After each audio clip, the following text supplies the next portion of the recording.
What's going on YouTube? It's McKay Marie here, and thank you for clicking on this video. If you clicked on it, it's probably because you're wondering if you should become an LPN or not. Well, I'm going to share with you guys some of the things that I thought about that made it seem like a really good idea to go ahead and become a licensed practical nurse. All right, let's get into it.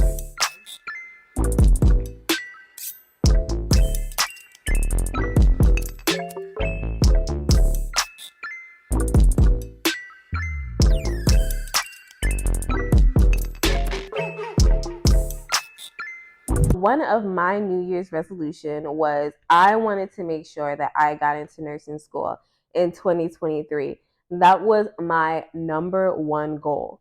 And thankfully, that is happening. And I start school in less than 2 weeks, and I'm really excited about it. I actually chose to do the LPN program before doing the RN program. And my number one reason for doing that was I wanted to start working right away. So for the LPN, the Licensed Practical Nursing Program, it's only 1 year. So it's half the time that it is become RN. So I wanted to be able to start working right away because of financial reasons. I wanted to be able to make sure that I can pay for nursing school to become an RN while working as a LPN. Just like right now for the LPN program, I'm working as a nursing assistant to be able to pay my way through school. So that was my number one reason was I wanted to start working right away.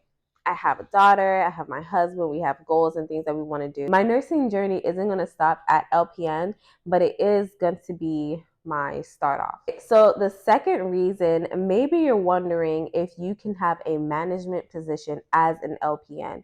And the answer is yes, absolutely. In assisted livings, a lot of the head nurses are LPNs.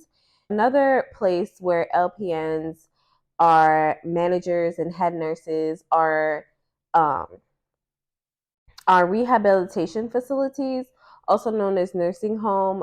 They work on the long-term and short-term side. So a lot of LPNs and RNs are in those facilities. And even though RNs are in the building, some LPNs are still made as head nurses and put into management positions. The third reason is you can still make good money. So, right now, as a nursing assistant, I work for an agency, so I can be able to pick up hours when I want to. Um, a benefit to that is I'm able to also see what the LPNs are making. So when I pick up a shift, it's going to tell me how much it is a CNA is going to get paid, an LPN is going to get paid, and an RN is going to get paid. I am living in the state of Florida. So for me, I see that LPNs make around, I want to say $28 to $32 depending on the shift, which is pretty good. I know LPNs weren't making that much, not even 5 years ago. So since the pandemic, everybody pay has gone up, at least in Florida. And yeah, LPNs are making good money now.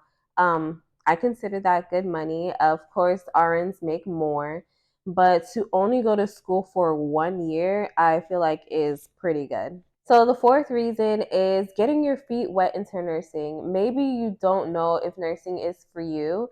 So maybe you don't want to spend all your time going to nursing school and getting your bachelor's and all that. So spending 1 year in this 1 year program to see if nursing is for you would be a good idea.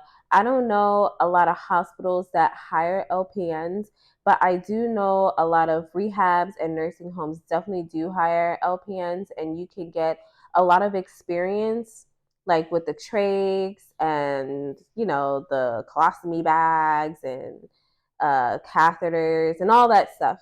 You can learn and still get your feet wet into nursing. So that being said, I hope some of those tips helped out with choosing to become an LPN. How do you become an LPN? So some ways to become an LPN are by going to a public or private school. So I know a lot of universities or community colleges may not have LPN programs. At least in the city where I live, they don't.